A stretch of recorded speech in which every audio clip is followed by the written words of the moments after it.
Well, hello and good evening, everyone, and welcome to this BTOG webinar. We're going to be doing an update on the great events that occurred at ESMO 2023. It was a fantastic meeting, and we are joined today by three learned experts to talk you through all the data that has been presented. We're joined by Dr. Yvonne Summers, who's Consultant Medical Oncologist at the Christie NHS Foundation Trust, Dr. Riyaz Shah, who's Consultant Medical Oncologist at the Kent Cancer Centre, and also Dr. Tom Newsom-Davis, who is Consultant Medical Oncologist at Chelsea and Westminster Hospital.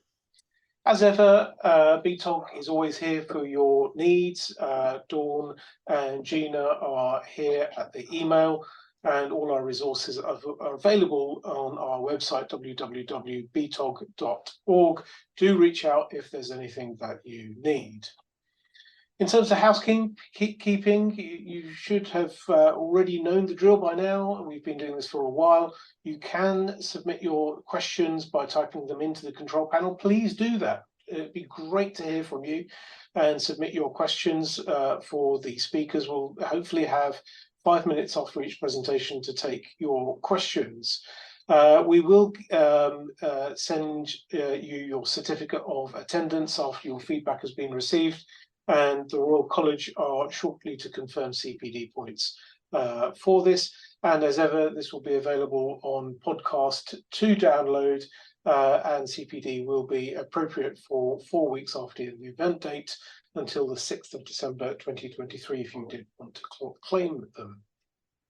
So without further ado, we're going to deep dive into this data set. We have got a lot of topics to discuss, and we've divided them into three main areas.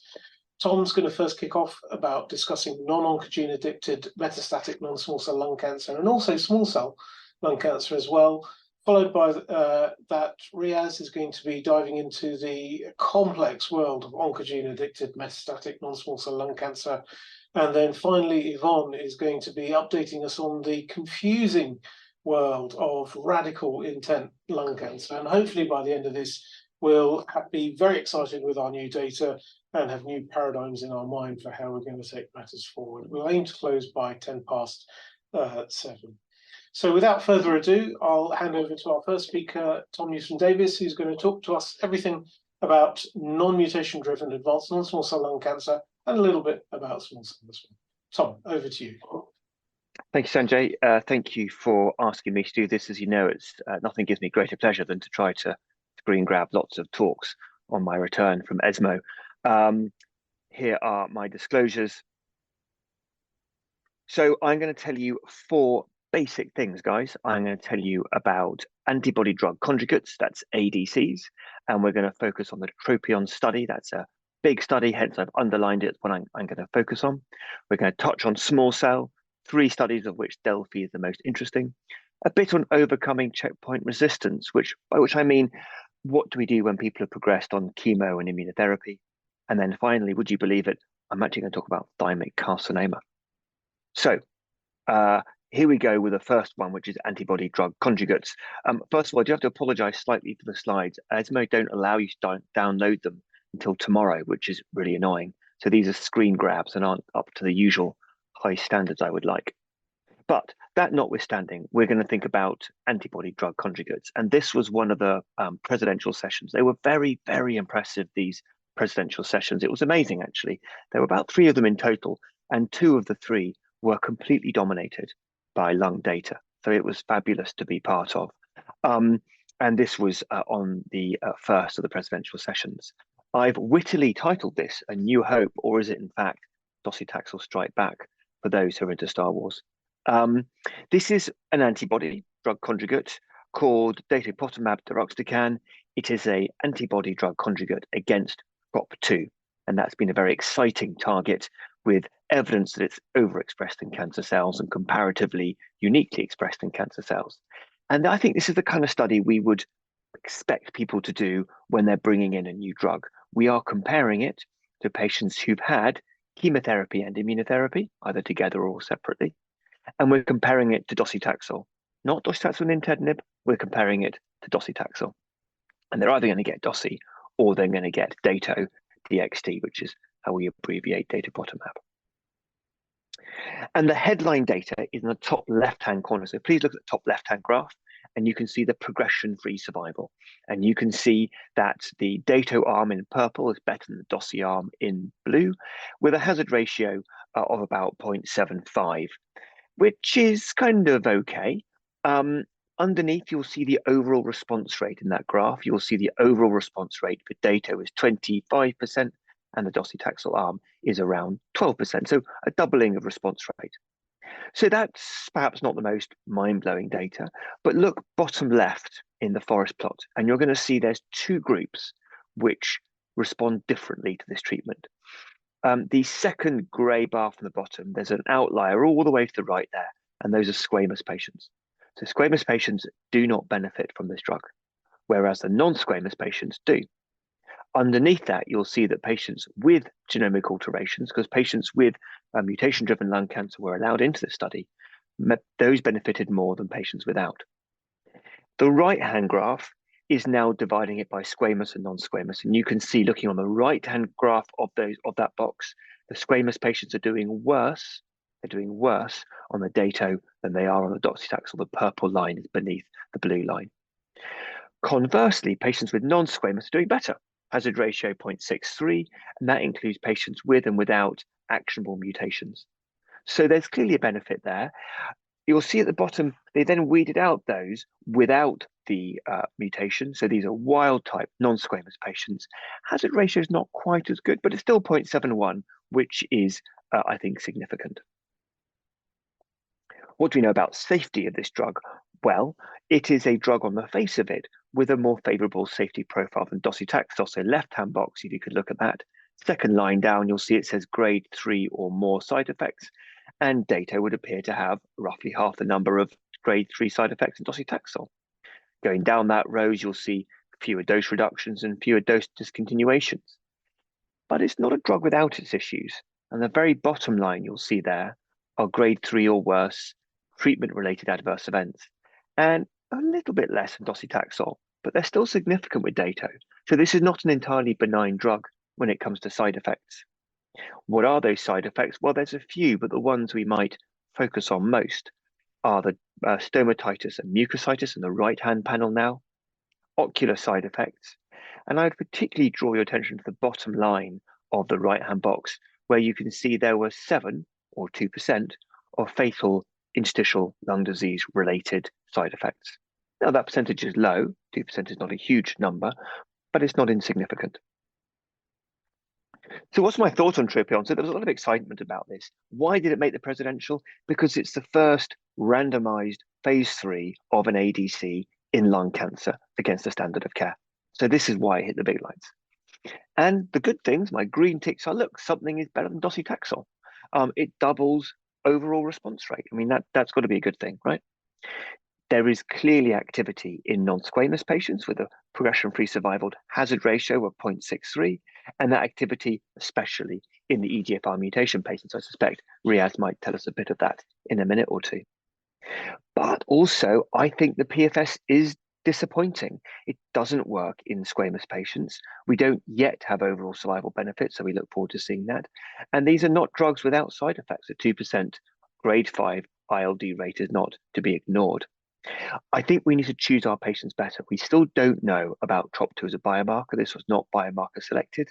And I think we need to understand better who we're treating. People coming out of chemo and immuno are a very heterogeneous group. They may have progressed rapidly through treatment. They may have progressed on chemo or not on chemo. They may have just progressed on the immuno. I think until we understand better who we're treating and we can try to work out maybe what their disease is like, we may not make too much progress with these drugs. We need to be a bit more selective. So interesting, but more work to be done. Yes, I'm going to talk about small cell lung cancer. Normally gets ignored in meetings, but there is interesting data in small cell lung cancer. And this is a really a needful group in terms of new treatments. I'm going to talk about a drug which is called tarlatamab. And this is a bispecific T-cell engager, or a BiTE. And what that basically means is you've got one bit of this molecule attracting T cells by binding to CD3, and that's the blue cell at the top. And you've got one part of this molecule binding to DLL3, which has been recognized for a while to be a very useful ligand on small cell lung cancer. You may remember there have been DLL3 targeted drugs in the past and agents which have not been successful, but we have not given up. And this is a different approach using a bispecific T-cell engager. So this is a phase 2 study, not a phase 3 study. And in this phase 2 study, which is open label, they took patients who've had at least chemoimmunotherapy and also at least platinum-based chemotherapy. They were working out their doses and they were looking at 10 milligrams and 100 milligrams and decided 10 milligrams was a better approach. And we've got a dose evaluation of 80 odd patients, a dose expansion of 12 patients, and then another 30 patients where they looked at giving the drug with reduced inpatient monitoring. And that inpatient monitoring is going to give you guys a clue about one of the issues with this, which is toxicity. Looking at the box at the bottom, you can see this is a really heavily pre-treated population. 30 to 40% were at least on third-line therapy. Most of those patients had had immunotherapy, but not all. So this is, I think, a very select patient group. How many patients of yours, third line, are well enough with small cell to be getting into clinical trials? What's the headline data? The headline data, and I'd like to now really focus on the 10 milligram from here on, so that's the middle column here. Overall response rate of 40%, which I think is pretty good. I think that's pretty respectable. In fact, I think that's more than respectable. I think that's very encouraging. It wouldn't be dissimilar to perhaps what we might imagine in platinum re-challenge. Disease control rate of 70%. This is a heavily pre-treated patients. I think this is encouraging. You can see the progression-free survival. That, I think, is probably a little bit disappointing, but I think what's interesting is those overall survival numbers you can see on the right-hand graph with a median of around 14 months. So a bit of a dissociation, perhaps, between the PFS and the OS. But this, to me, is an active agent, and we haven't seen one of those in small cell for quite a while. But not without its problems. And those problems really are to do with something called cytokine release syndrome. This is on the right-hand red box on the graph here. And you can see, running your eyes down the 10 milligram, which is the second and fourth columns, that around 50% of patients are getting grade 1 or 2 CRS, cytokine release syndrome, and a small number, not insignificant, but a small number, are getting grade 3 or worse. So we might say, well, that's okay, Tom, because grade 1, grade 2 doesn't sound too bad, but actually grade 2 involves hospitalization. So look at the top graph here. This is the patients on 10 milligrams, and the green lines are the percentage of patients having CRS, and the first little dashed box is first cycle, then first administration, second administration, third administration, and so on. So a bit like amivantamab, for those of you who have used it, you're getting it really with the first and perhaps second treatment, and then it dies away. But it's not insignificant, actually. There is a need for IL-6 blocking drugs, as you can see on the bottom right-hand side there, bit of oxygen being used in almost 10% of patients. So I don't think it means you can't use it, but I do worry a little bit about the impact on small cell patients and how we're going to give it. So my thoughts on this is, look, something works in small cell. This is massively exciting. Let's get excited. There's a durable response. It's novel BiTE technology. DLL3 is an attractive target, but it's a very select patient population, and the CRS toxicity is going to be challenging. This was a no control arm study as well, which is going to be a little bit of a problem in terms of us knowing exactly how well it's working, but we look forward to seeing more data. TROPiCS-3, continuing our small cell rundown, is another TROP2 antibody. This is a TROP2 antibody in people second line small cell lung cancer. All I'm going to say about this is, look, there's a response rate of about 40%. So keep an eye out for this. I wonder whether TROP2 antibody drug conjugates are going to have a role in small cell. Keep an eye out for sacituzumab in the TROPiCS-3. Other heads up is TREASURE study, looking at thoracic radiotherapy in extensive stage small cell lung cancer in patients who've had first line chemoimmunotherapy, and they're randomized to maintenance atezo or maintenance atezo and thoracic radiation. This study shut early because of high grade 3, 4, and indeed fatal grade 5 side effects. There's an appalling table on that bottom left-hand side with terrible percentages, which really confuses people. But look at the second column, which tells you that 6 patients had grade 5 toxicities, compared to the third column, where only 1 patient did. There's also a significant grade 3 to 4 toxicity rate. So this study was shut early, as you might imagine. So I think this says to us we need to be cautious when we're thinking about radiation therapy in this context, and this was a study that found it could be harmful, certainly, to patients, although not all the deaths were clearly related to pneumonitis. So a warning there. I'm going to move on to overcoming immunotherapy resistance. And these are patients who have had first-line chemo and or immunotherapy. And this is, again, a bit like the first study. This is docetaxel, the old enemy, against a combination of nivolumab, which you will know is a PD-1 inhibitor, and sitravatinib, which is a multi-tyrosine kinase inhibitor targeting VEGF angiogenic kind of things, and a variety of TAM targets as well, a dirty TKI to try to regain control. And this is a negative study. As you can see from overall survival at the bottom, there's really no signal there. And this is really adding to a number of studies now, CONTACT-01 being among others, where we're struggling to work out better drugs than docetaxel in this relapse setting, which I guess adds some strength to the data of tropion that I showed at the beginning. We have other approaches. So this is a bispecific monoclonal antibody targeting PD-1 and TIM-3, which is a co-stimulatory molecule, trying to, again, overcome resistance in the post-chemo immunotherapy patient population. This is a phase 1 study with lots of cohorts of different doses, as you can see across the top. And the long and short of it is, there doesn't seem to be any significant toxicities, which is encouraging because similar molecules made by other companies and other approaches were limited by toxicity. This isn't toxic, but I think so far the efficacy is modest, to say the most. So we look forward to seeing more data on the higher doses, and maybe bispecifics targeting something like TIM-3 might be something to keep an eye out for.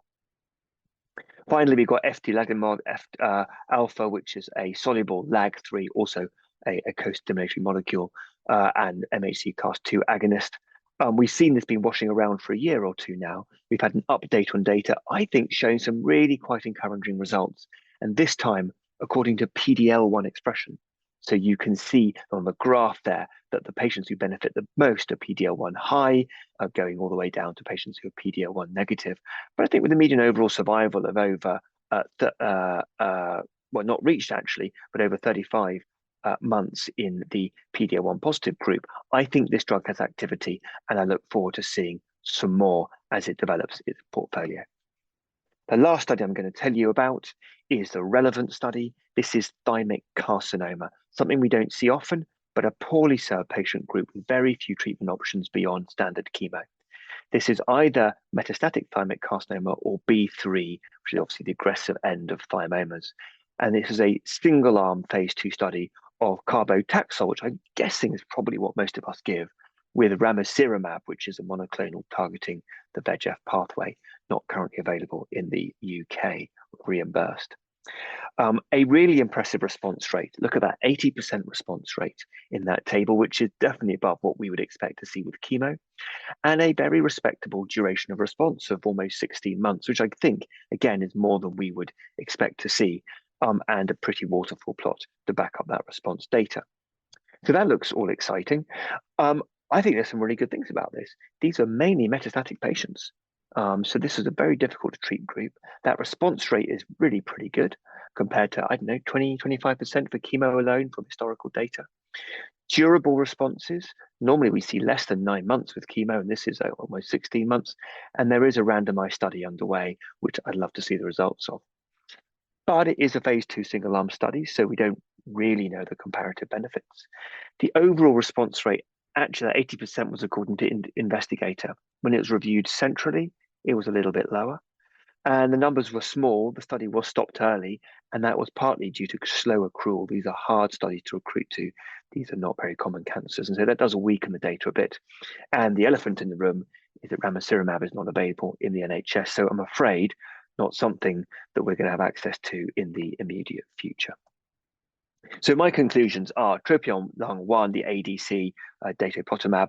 It's a first step. It's an important step. I think it's a bit underwhelming. Let's choose our patients better. Let's stratify better. Delphi in small cell, look, it's challenging, but it's active. Don't have many active drugs. I like the Tropics data. It's early data, but we've got some activity of an ADC, so that's good. Overcoming resistance, as we saw in the other studies, it's hard. It's difficult to find something to beat docetaxel, and this is going to be a challenging area. We need to think more intelligently, I think, about who we select and how we test these drugs. We can't just keep throwing them at docetaxel and seeing them not working. And finally, chemo ramucirumab. I think it's an option for thymic carcinoma, and it would be lovely if that was available in the UK. So I will end it there, and I'm pleased to say I'm a couple of minutes under time. Thank you very much. Awesome, Tom. Thank you very much for that. So, folk, keep your questions coming in if you have any. Tom, so Tropion Lung 01, that's the one that we've all been waiting for. It's the first randomized ADC data set in lung cancer, full stop, right? So this is, setting the scene for where we're going with ADCs in advanced non-small cell lung cancer. Overwhelmed or underwhelmed? Modest PFS benefit, nothing for OS at the moment. What do you think? Yeah, I'm a bit underwhelmed. I'll be honest with you. I thought it would be hitting the big time. We saw some very impressive data in presidentials and other studies, which Riyaz will tell us about. This was not one of them. I think that we've learned this does not work in squamous, which is a great shame because they really need a new treatment. We're desperately missing that. I'm not sure we're doing this in an intelligent way. I'm not sure we're selecting the right patients. It's an active drug, but in a select group, and we don't know who that select group is yet.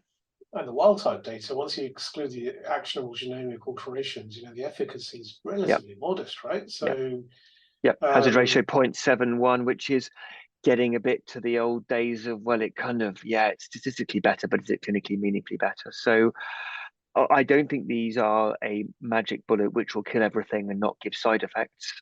I think we have to work out better, but we know nothing so far, still, unless you do, about TROP2 as an assay. Choosing it, does it work? Does it not work? So I think we really need that. More data.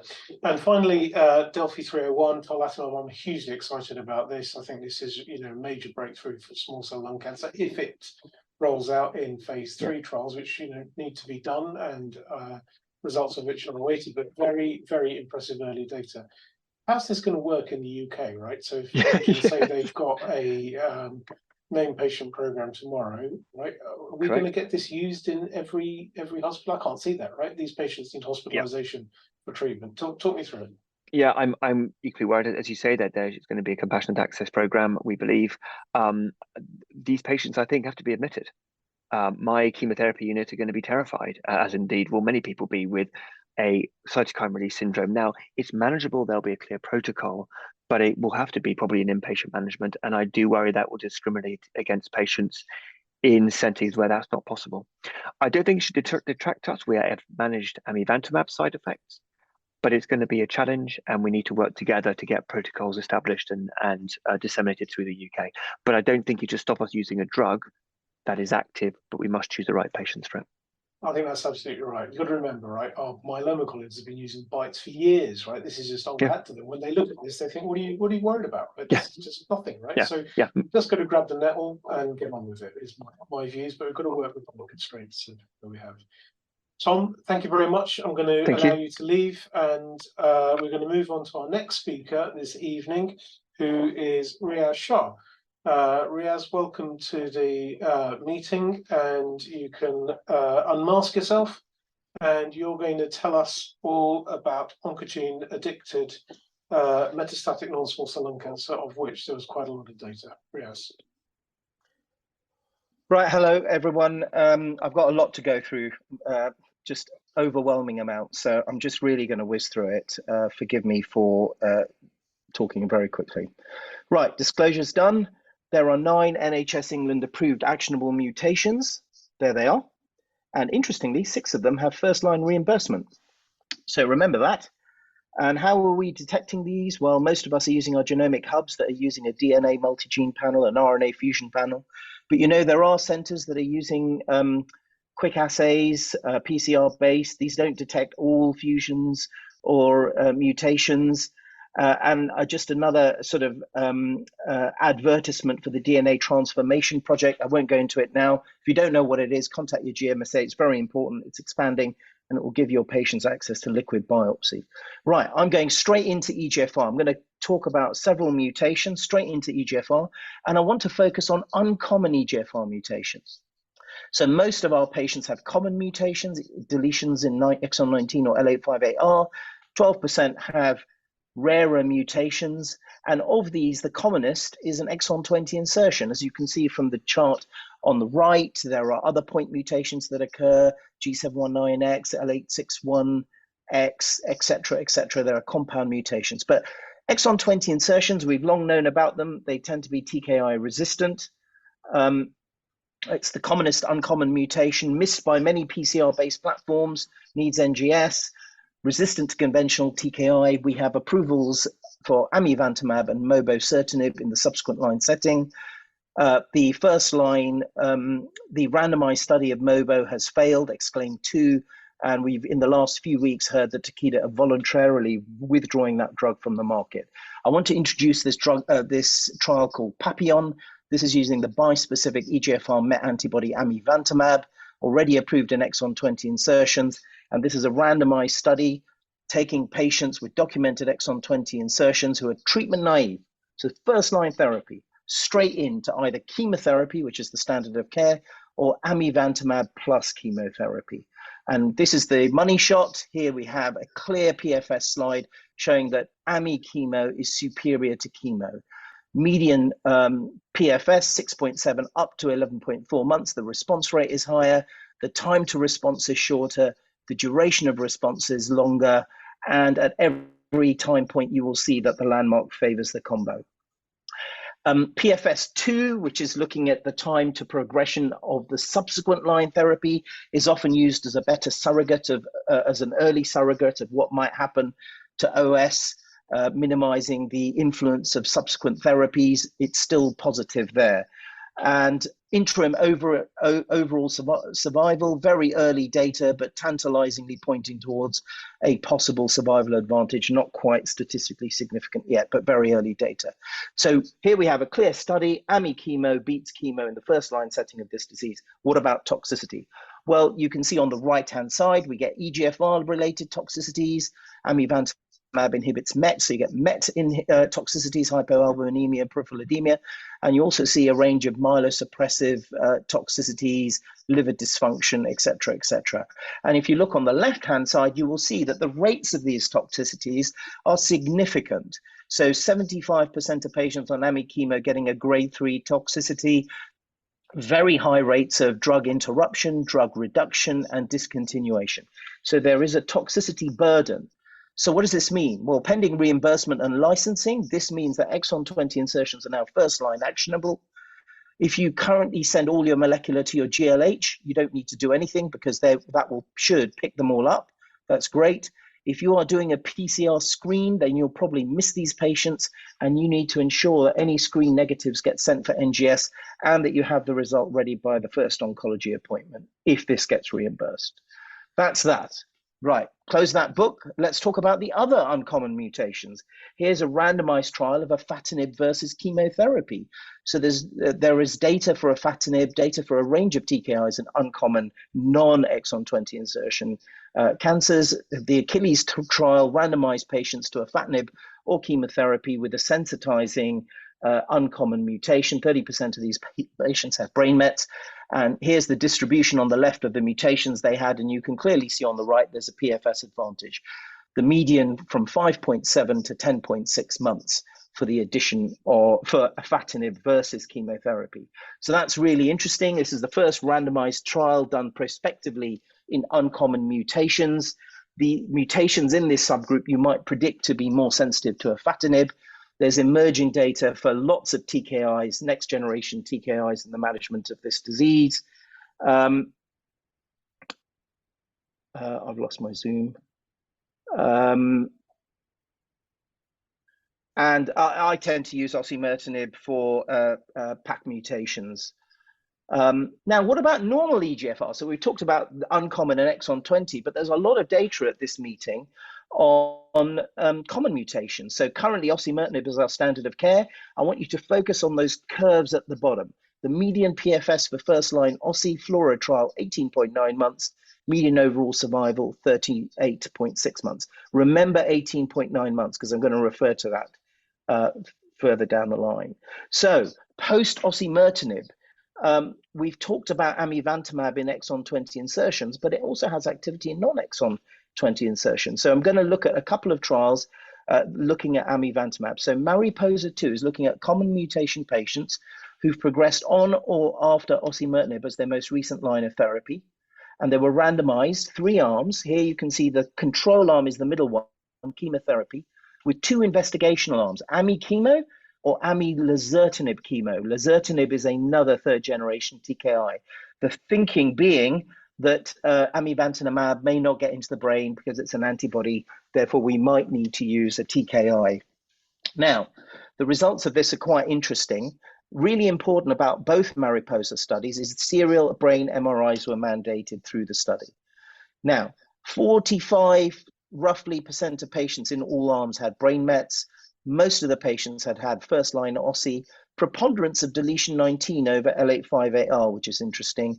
And this is the money shot slide. It shows that the 2 investigational arms, ami laser chemo and ami chemo, are performing similar to each other, but superior to chemo alone. And you can see the hazard ratios there. You can see on the right-hand side, comparing chemo to ami chemo, the benefit is seen across all subgroups, including patients with brain metastases. So very significant data coming out here. The response rate was better in both investigational arms, and intracranial progression-free survival was better in both investigational arms. Toxicity is significant. So there's significantly more grade 3 toxicity in both investigational arms, more dose interruptions, reductions, discontinuations, etc. As you would expect, there are EGFR toxicities, MET toxicities in both AMI subgroups. There is excess myelosuppressive toxicity in the combos of chemo with AMI plus AMI alone or AMI lazertinib, and venous thromboembolism. You will see that AMI lazertinib chemo has a 22% chance of getting a venous thromboembolic event. So there is a toxicity profile associated with this. So on the face of it, this is showing AMI chemo is similar to AMI laser chemo. Both are significantly better than chemotherapy. So post-OSI, chemos are standard of care. Here we've got something that is better than chemotherapy. I'm not sure that adding lazertinib is adding anything else, but this is a potential option after osimertinib failure. But amivantamab was also tested in the first-line Mariposa study. So Mariposa 2, the clue is in the name, 2 for second line. Mariposa is the first-line study, just straight head-to-head, ami lazertinib versus osimertinib, frontline. So these are patients with common mutations, randomized to osimertinib, standard arm, or lazertinib, an investigational arm, or the combination of amivantamab and lazertinib, another investigational arm. Again, serial MR mandated, 40% with brain mets. And what you see here is very interesting. You see that ami lazertinib seems to be better than both OSI and lazertinib. OSI and lazertinib are very similar drugs, 3rd generation TKIs. You wouldn't think that they would behave any differently, but the hazard ratio for PFS is 0.7. And this trial mandates CNS imaging, if you remove the patients whose first progression point was the brain, so you're basically trying to model what would have happened with this study had brain imaging not been mandated, you see the median survival is 18.5 months for osimertinib, almost exactly what Flora showed. So what we're seeing in the main study overall is osimertinib's delivering PFS of 16.6 months. So you see the benefit of Mariposa, ami lazertinib is independent of brain metastases. And again, amivantamab lazertinib is associated with more toxicity. The tornado plot clearly shows that. And VTEs is a big thing. So 36% of the patients having ami lazertinib suffered some sort of venous thrombotic event, and they now recommend oral or low molecular weight heparin for 4 months on the initiation of this. So this is a well-conducted registrational trial. It will get licensed. It will get probably reimbursed in the UK. Will we use it first line? Are we willing to accept this level of toxicity for our patients? That remains unanswered. At World Lung, a few weeks before this meeting, the Flora 2 study reported its results. This is osimertinib versus osi plus chemo. And we saw that there was a PFS benefit, substantial one, to having osi plus chemo. Well, what was presented at ESMO was some brain data. And look at the curves on the right-hand side. Look at the blue curves. And you can see patients treated with osimertinib with and without brain metastases have a significant difference in their outcomes.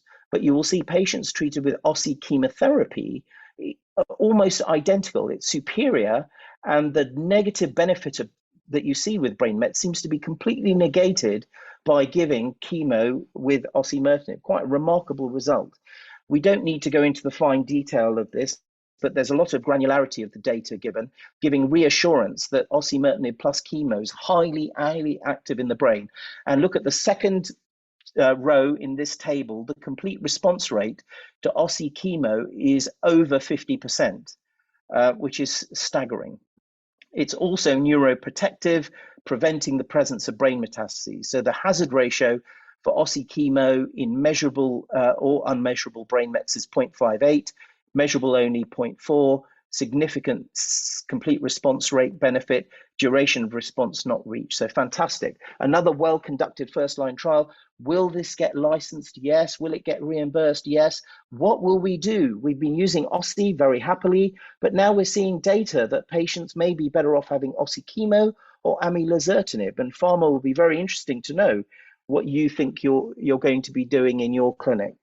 There are a few other EGFR studies to mildly gloss over. So Tropion and Herthena, two antibody drug conjugates showing activity. Atlas is a bit small print stuff, really. It's chemo IO actually showing a benefit for chemo IO. It's an Asian study, contrary to a lot of data saying IO doesn't work in this disease, and a little bit of data on EGFR HER3 bispecific called BLB01D1. That's enough for EGFR. Let's move on to RET fusion. So currently standard of care is selpercatinib based on Libretto 001. Libretto 431 is an open label phase 3 study. These are first-line patients, selpercatinib or chemotherapy. The chemo could be chemo or chemo IO, and what you see is there's a vast benefit for selpercatinib first line over chemotherapy, regardless of whether they have immunotherapy or no immunotherapy. The response rate's higher, the intracranial response rate higher, it's neuroprotective, and their quality of life benefits as well. So what does this mean? For me, this is practice affirming, because selpercatinib is my first line treatment of choice for these patients, but it's now really good to have an affirming randomized first line study to confirm my practice is evidence-based. So upfront testing is important. Optimizing your detection of fusions is important. Think about your fixation time, minimize test failures, etc., etc. Let's close that mutation. Let's go to another disease, KRAS mutation positive lung cancer. We currently have sotorasib approved in G12C, but there's a lot of worry about this drug based on an analysis of the CodeBreak 200 trial. And I would implore you to go and watch the ODAC assessment of this trial and their criticisms of this trial, which are too, I can't go into it now. But at ESMO, we heard data on the Crystal 7 study on a subgroup of patients. Adagrasib is the drug here. This is another G12C off inhibitor. It's got a very long half-life, but is dosed twice daily, binds slightly different epitope to sotorasib. And sotorasib's main concern is a lot of these patients have come off immunotherapy, and there's a high rate of liver dysfunction, liver problems when you give soto in someone who's recently had pembro. So they did a first-line study of adagrasib plus pembrolizumab in PD-L1 known patients. It's not randomized, but the toxicities they found, they're looking at toxicities, showed significant numbers of patients suffering from ALT or AST increases. But interestingly, this was largely a paper toxicity. Most of these patients could be managed with steroids. Most of them were able to recommence the combination treatment, and the rates of actual organic liver pathology were very low. And it was very active, response rate of 63%, long disease control rate, median time to response, the first scan, 1.4 months. Brilliant data, really interesting, phase 3 warranted. Lots of interest in new KRAS inhibitors. Revolution Medicine have got a pan-KRAS inhibitor. We saw a little bit of data on that, a little bit of data on a new G12D inhibitor, and some data on a combining strategy of a SHP2 inhibitor with a G12C inhibitor. So rapidly developing field. In our normal practice, SOTO is our standard of care post first line at the moment. Consider trials for these patients. This really is a rapidly developing area. So I have got a few minutes. I just want to quickly cover a couple of things. I do want to talk about this. We don't test for this. This is very rare. NRG1 fusions. So NRG1 fusions are rare. They occur in like less than 1% of patients. NRG1 fusions interact with HER3. HER3 heterodimerizes with HER2. AKT signaling activated, cancer progression. Zenocutuzumab is an anti-HER2, HER3 monoclonal antibody, a bispecific, and this is an open label study, 79 patients with NRG1 fusions. Look at that, 37% response rate, beautiful waterfall plot. Everyone responds really quickly and a median duration of response of more than a year, 14.9 months. Extremely well tolerated. Isn't that amazing? So we need to report these. We don't currently report them. Should these be on our national test directory? Will there be a compassionate program? We don't know. There was a little bit on another mutation that I think we need to keep our eyes out for, HER2 exon 20 insertions. Here's a TKI in 20 patients with HER2 mutations, BAY 7088, was tolerable and had a 60% response rate. And another strategy for HER2 is using antibody drug conjugates. And here we had some data, pooled data from 2 studies called Destiny Lung 01 and 02, basically showing that trastuzumab deruxtecan has actually quite high rates of intracranial disease response and control in patients with that disease. So TDXD already has accelerated FDA approval.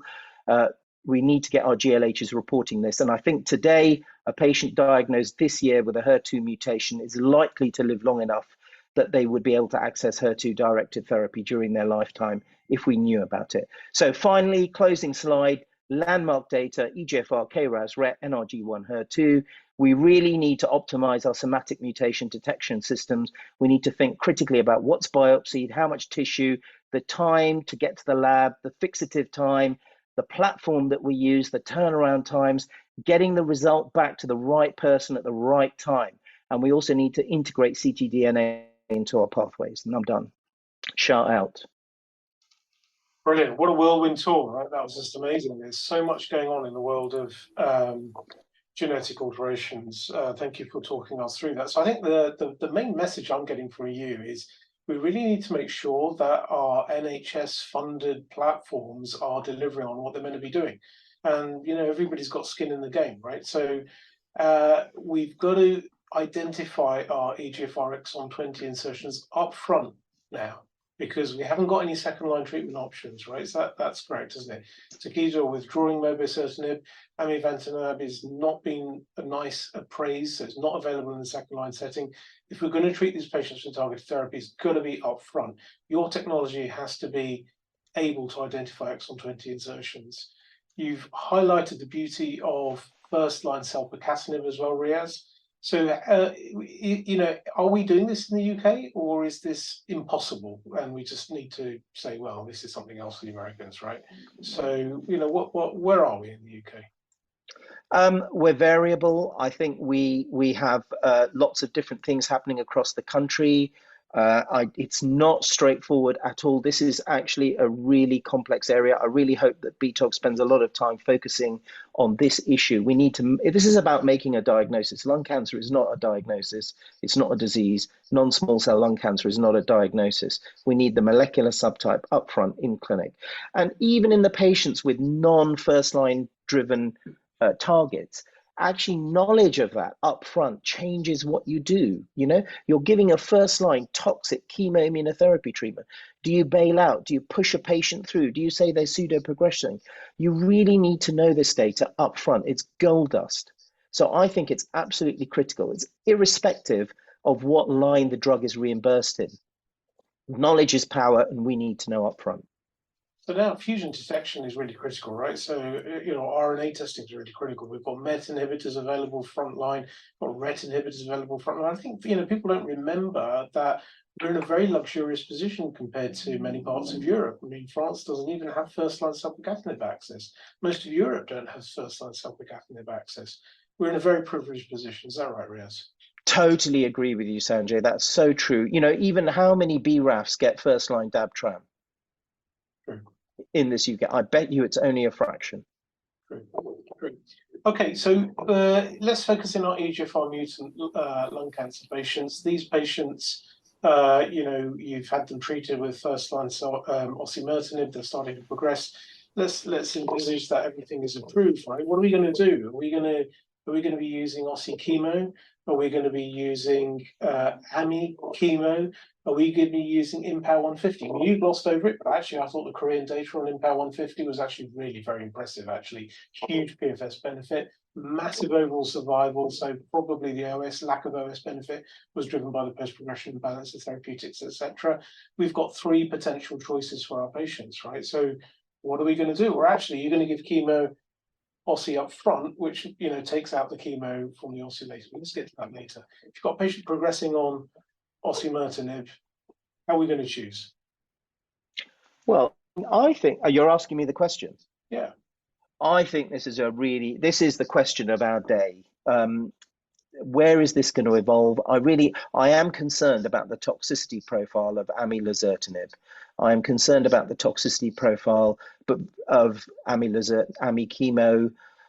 But very, very few doctors in this country have prescribed that drug. And what you see on paper and what you see when you actually treat patients and you get used to dealing with the toxicities are 2 totally different things. And the other thing I would say is this, AMI is very likely to become a subcutaneous preparation with a lot of evidence to suggest the toxicity profile is different. So I think there's no answer. You know, we've got to stick with randomized data. So OSI has been our standard. We now have several trials suggesting that there are other treatments that are superior to that standard, but those have not been compared against each other. So we're going to have a situation where we have potentially multiple standards of care. And this is going to, be quite confusing, I think, over the next few years, right, until things settle down, because what you do frontline, I think, will influence what you do second line, right? Because there will be people who will absolutely stick with osimertinib monotherapy, and there'll be others who will want to give amilaser, and there'll be others that will want to be giving chemo OSI frontline. So what are we going to do in the frontline setting? I mean, do we just stick with OSI mono? Do we go up front and I tell you what, 40% of our patients have brain mets, and the FLAURA2 brain data that presented at ESMO really did strike me. I mean, I really engaged and connected with that. And I thought if I had a patient with brain mets, known brain mets at baseline, I kind of think I would probably go chemo OSI for now. And I would have an academic discussion about the options in a non-brain met person. But that brain met data is quite astonishing, 60% CR rate. I totally agree. And I would counter with the fact that with Mariposa 1, the AMI laser brain data also, I would suggest, pretty spectacular. Right? I agree. And you're not using up a line of treatment, right? So these are the discussions, right, that I think we're going to have. Let's focus in on KRAS, right? We've got sotorasib, we've got adagrasib. You'll have seen the tweets over the last few days. Adagrasib has now got a license by the MHRA. I hope it gets proposed moving forward for reimbursement. Where are we going in this space, right? So we've got RAS on, RAS multi, we've got combinations coming through. Are we genotyping these patients? Are we getting them adequate treatment? Are we going to be using frontline chemo plus it's not TKI, but plus RAS inhibitor? What's your views on this, Riyaz?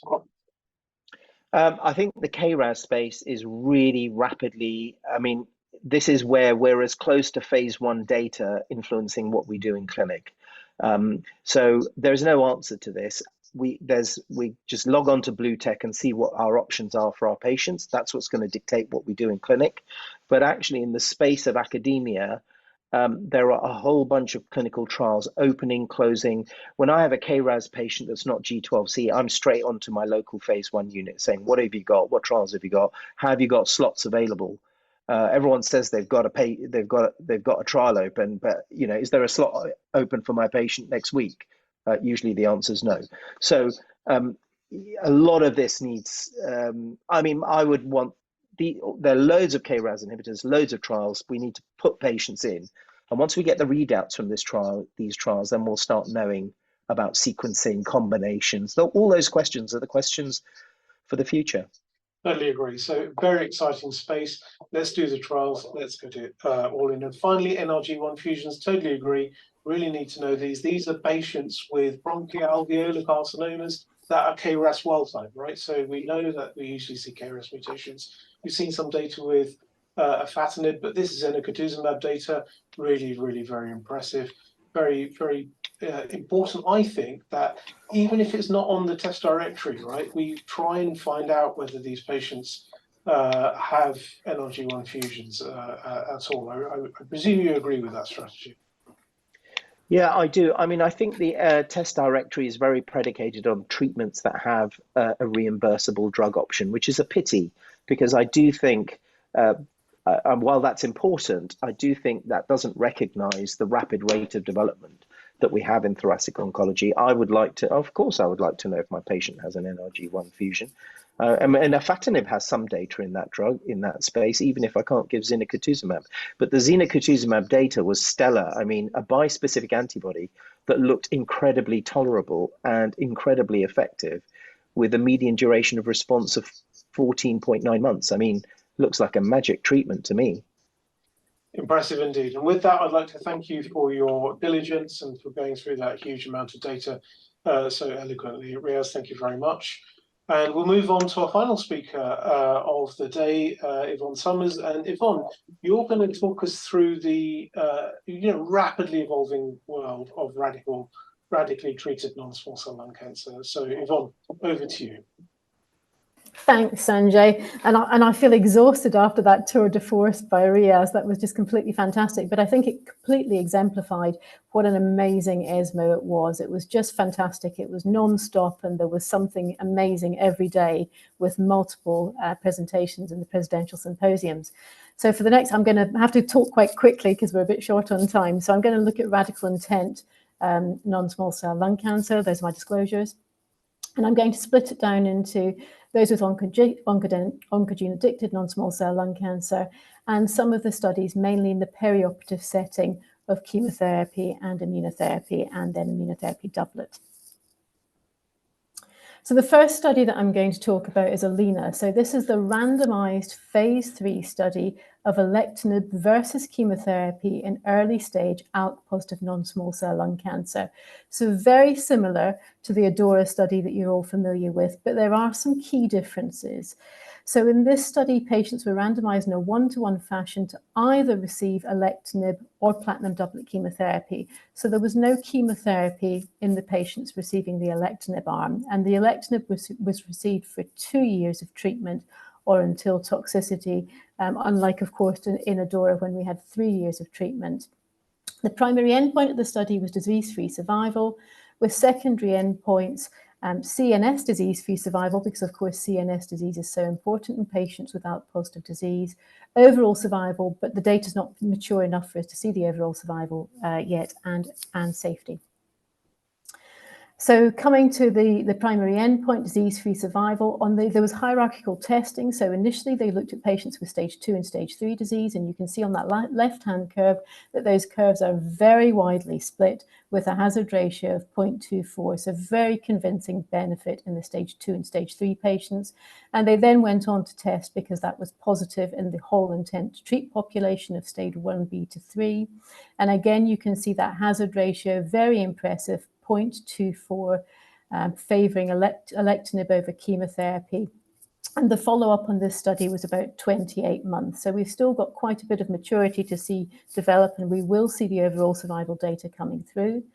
But in terms of how does that benefit pan out by stage, you can see from these curves that are split down into stage 1, stage 2, and stage 3 disease, all of the patients are getting substantial benefit with alectinib versus chemotherapy, favouring alectinib, with hazard ratios 0.21, 0.24, and 0.25. So really clear benefit for the alectinib compared to chemotherapy in this space. So what about brain metastases? Of course, we've heard already how important CNS disease is in patients with oncogene-driven cancer. And you can see from that top left-hand curve that for patients with patients were monitored for CNS disease recurrence, so they routinely had MR brain scans to follow up, and you can see that those curves are split really from a very early time point, again with a hazard ratio of 0.22. Although there aren't very many events in this series, clearly the advantages for alectinib over chemotherapy. And when we look at sites of disease recurrence, you can see there are obviously much fewer recurrences in the alectinib arm. Local regional recurrence more common in alectinib than with chemotherapy, and where you can see both local regional and distant recurrence being significant.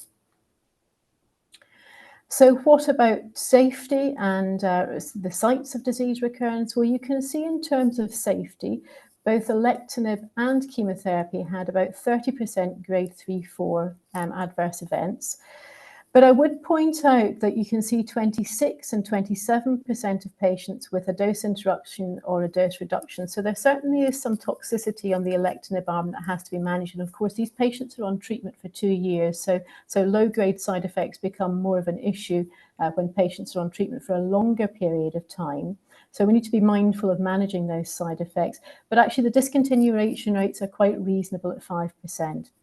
And when we look at the sites of disease recurrence, of course, many more sites of disease recurrence in chemotherapy, in the chemotherapy arm compared to alectinib, just because of the difference in the efficacy. But when we look at subsequent therapies, you can see that the vast majority of patients who had disease recurrence have had a subsequent therapy, about 90% in both arms. You might then say, when you look at those in the chemotherapy arm that have had a TKI, it's only 76%. But if you look down at the radiotherapy and surgery lines at the bottom, you can see that those other patients have had radiotherapy and surgery. So a lot of those patients probably had local regional recurrence, which is why they hadn't yet had a TKI. So reasonable post-progression treatment rates there. So clearly, alectinib is now, for me, the standard of care for patients with ALK-positive, completely resected, stage 1 to 3 non-small cell lung cancer. But there are some things for us to think about. There was no chemotherapy in the experimental arm, and I am slightly uncomfortable about not treating patients with stage 3 and stage 2 disease with chemotherapy. So although this demonstrates the benefit of alectinib over chemotherapy, I'm still not completely convinced that chemotherapy can be forgotten about in this patient group. There's the question of the duration of therapy. It's been chosen as 2 years, but of course our patients with advanced disease have very significant progression-free survival times on treatment, and there's a question about whether 2 years is enough or not. And as we touched on, the toxicity is something that needs to be proactively managed. So moving on from the oncogene-driven space in early stage disease to looking at neoadjuvant and adjuvant and perioperative chemotherapy. So at ESMO, we had some big data looking in the perioperative setting from Keynote 671. This data we've seen before in terms of disease-free survival, but we saw at ESMO presented the overall survival data. So just to remind you, this was for patients with resectable stage 2 to stage 3 disease by version 8 of the TNM. And patients were randomized in this study to have 4 cycles of preoperative chemotherapy with placebo or pembrolizumab, then surgery, and then went on to receive 13 cycles of pembro or placebo, with the primary endpoint being event-free survival, overall survival, and secondary endpoints, complete and major pathological response.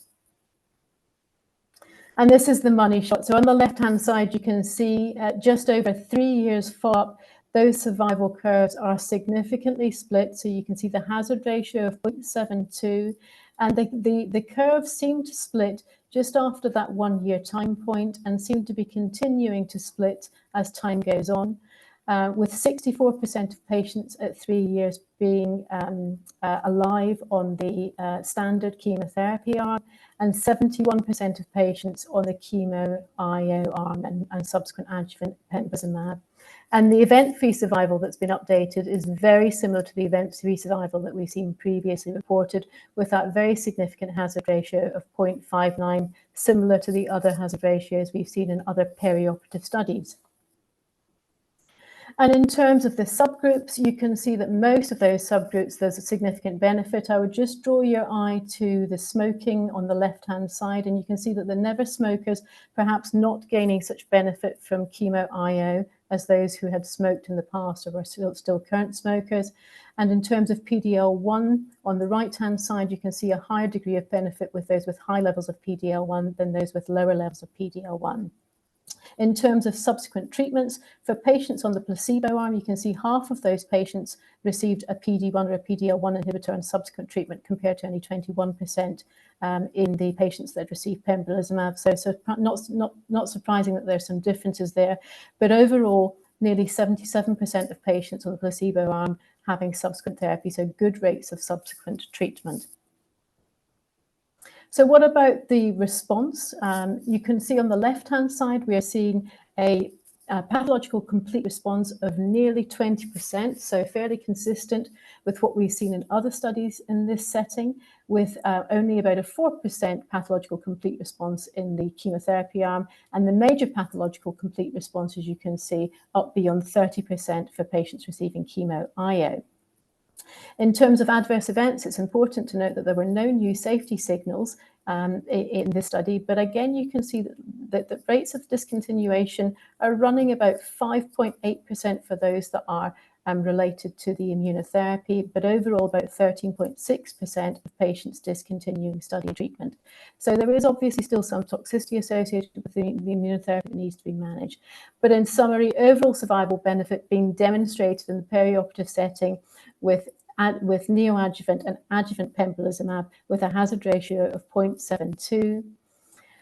I guess one of the questions for us is, how does this fit with our existing neoadjuvant and adjuvant approaches, and how is that going to fit into our clinical practice? So at present, we obviously have access to 3 cycles of neoadjuvant nivo chemo as per Checkmate 816, and we have adjuvant atezolizumab in high PD-L1.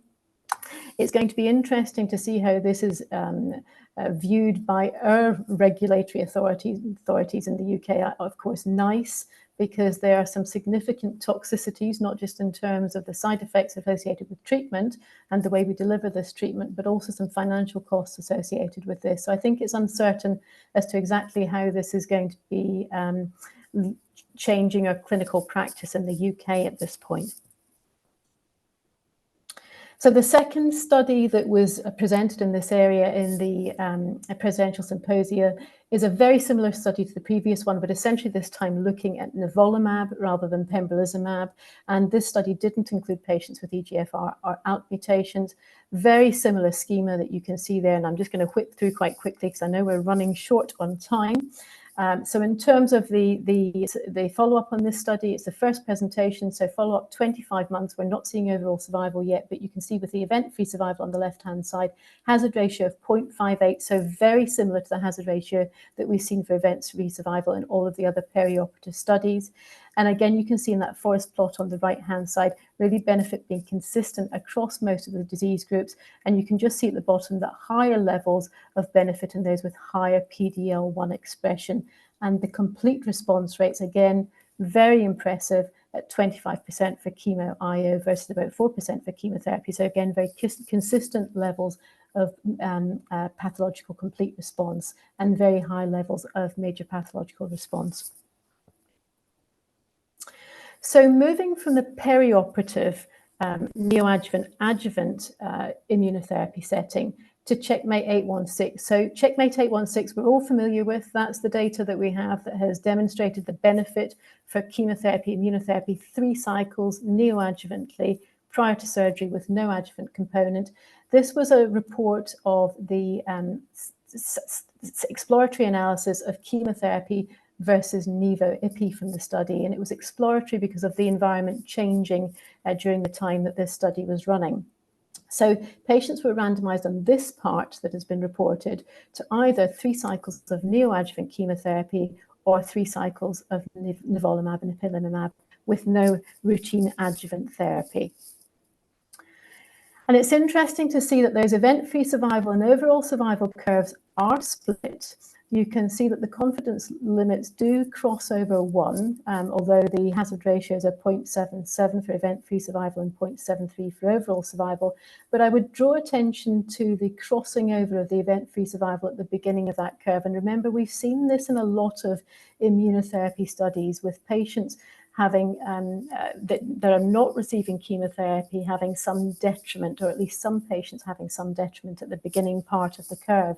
And I think in the neoadjuvant setting, it perhaps speaks to what you can see in this schema, which is where you can see that the rates of cancelled surgery in the patients receiving nivo-ipi were high. So about 26%. And of those, you can see 62% of them were down to disease progression. So although we've got good overall outcomes, there are certainly some detriment to patients. So some patients progressing in that initial phase, which relates to that crossing of the curves. So I guess I have some concerns about this, and I'm not entirely sure how this is going to lead to changes in clinical practice, because certainly for me, that chemotherapy is a very important part of the neoadjuvant regimen. However, having said all of that, there were some very impressive pathological complete responses. So the same sort of rate of pathological complete response as we were seeing with chemo IO. So perhaps there is some further ground for us to think about in this setting, perhaps for patients that are not suitable for platinum doublet chemotherapy for whatever reason. And I think the other thing that's going to be important is how we see this data mature, because of course with nivo-ipi in some of the advanced setting, we've often seen quite a substantial tail to the curve, and I think it's going to be important to see how this data pans out. So I just want to spend a moment or two thinking about how we put all of our adjuvant, neoadjuvant and perioperative studies into context. And I think we often have to think about how other disease groups have developed over time. In particular, if you just look at the bottom curve, the bottom graph here, this was looking at a randomized phase 3 study in melanoma using the same immunotherapy. So it was 18 cycles of pembrolizumab in patients who had resectable stage 3 and 4 melanoma. And they either got 3 cycles of adjuvant pembro followed by 15 cycles, 3 cycles of neoadjuvant pembro followed by 15 cycles of adjuvant, or simply 18 cycles of adjuvant pembro. And you can see those survival curves are very distinctly split with the advantage to the neoadjuvant component. So I think this is really important for me, and it makes me consider that the neoadjuvant part of treatment is probably going to be as important as anything else. And when we're thinking about how we decide on what treatments we give our patients in the future, for me, the neoadjuvant component is probably going to be the key part. I have mercilessly plagiarized this from Marina Garasino, who was talking about the issues that we have trying to make decisions now that we have 4 studies that have reported in the perioperative setting. And she'd done a meta-analysis of these studies, looking at some very important questions. So we have 4 different perioperative studies that have reported this year. We've just heard about Checkmate 77T. We had a GEAN previously reported with durvalumab.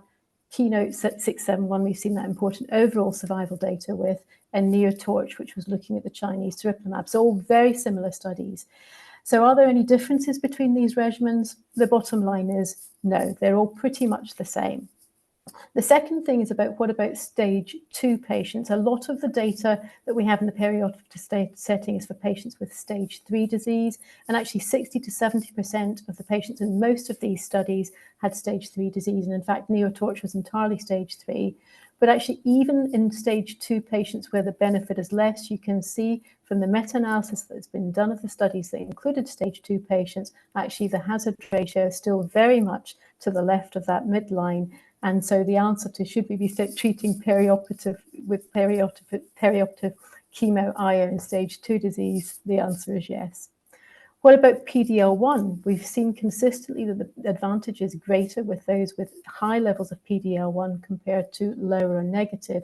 And again, similarly in the meta-analysis that was carried out, an improvement even in the PD-L1 negative patients. So really, we're saying these treatments are important for all patients. So what are my take-home thoughts? Well, for me, Alina, with adjuvant alectinib for 2 years after a complete resection in patients with ALK-positive non-small cell lung cancer, it's a game changer. I do have the question about chemotherapy. We may not have a choice in that, because I can imagine that on our BlueTech form, we'll have to probably adhere to the trial design. And so it will be a question of alectinib or chemotherapy. But would I like to have the option of giving chemotherapy to those patients? Yes, I would. Again, in terms of duration of therapy, we're uncertain about that, but we will be, it will be mandated that we have to stick with the data from the trial, which is 2 years treatment. In terms of the neoadjuvant and perioperative chemoimmunotherapy era, we can see over the course of the last 12 to 18 months in particular that the body of evidence is just becoming increasingly strong, meeting by meeting. It's particularly strong in those with stage 3 disease, but I've just demonstrated from that meta-analysis that actually very good data in stage 2 as well, and in addition to those with lower levels of PD-L1.